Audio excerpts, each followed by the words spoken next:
ہم نے تم سے پہلے جتنے پیغمبر بھیجے ہیں سب کھانا کھاتے تھے اور بازاروں میں چلتے پھرتے تھے، اور ہم نے تمہیں ایک دوسرے کے لیے آزمائش بنایا، کیا تم لوگ صبر کرو گے؟ اور تمہارا پروردگار تو دیکھنے والا ہے۔ اور جو لوگ ہم سے ملنے کی امید نہیں رکھتے کہتے ہیں کہ ہم پر فرشتے کیوں نہ نازل کیے گئے، یا ہم آنکھ سے اپنے پروردگار کو دیکھ لیں۔ یہ اپنے خیال میں بڑائی رکھتے ہیں اور اسی بنا پر بڑے سرکش ہو رہے ہیں۔ جس دن یہ فرشتوں کو دیکھیں گے اس دن گناہگاروں کے لیے کوئی خوشی کی بات نہیں ہوگی، اور کہیں گے کہیں کوئی رکاوٹ کھڑی کر دی جائے۔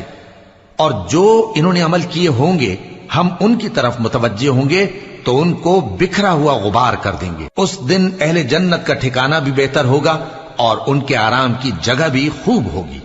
اور جس دن آسمان ابر سے پھٹ جائے گا اور فرشتے نازل کیے جائیں گے، اس دن سچی بادشاہی رحمان ہی کی ہوگی، اور وہ دن کافروں پر سخت مشکل ہوگا۔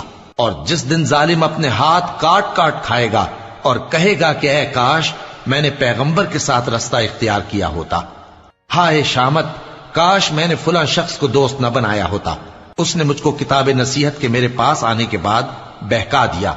اور شیطان انسان کو وقت پر دغا دینے والا ہے۔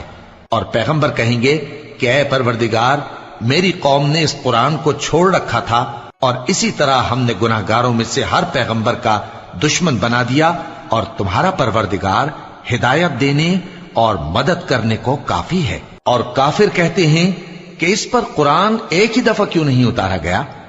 اس طرح آہستہ آہستہ اس لیے اتارا گیا کہ اس سے تمہارے دل کو مضبوط رکھیں، اور اسی واسطے ہم اس کو ٹھہر ٹھہر کر پڑھتے رہے ہیں۔ اور یہ لوگ تمہارے پاس جو اعتراض کی بات لاتی ہیں ہم تمہارے پاس اس کا معقول اور خوب واضح جواب بھیج دیتے ہیں۔ جو لوگ اپنے چہروں کے بل دوزخ کی طرف جمع کیے جائیں گے ان کا ٹھکانہ بھی برا ہے، اور وہ رستے سے بھی بہکے ہوئے ہیں۔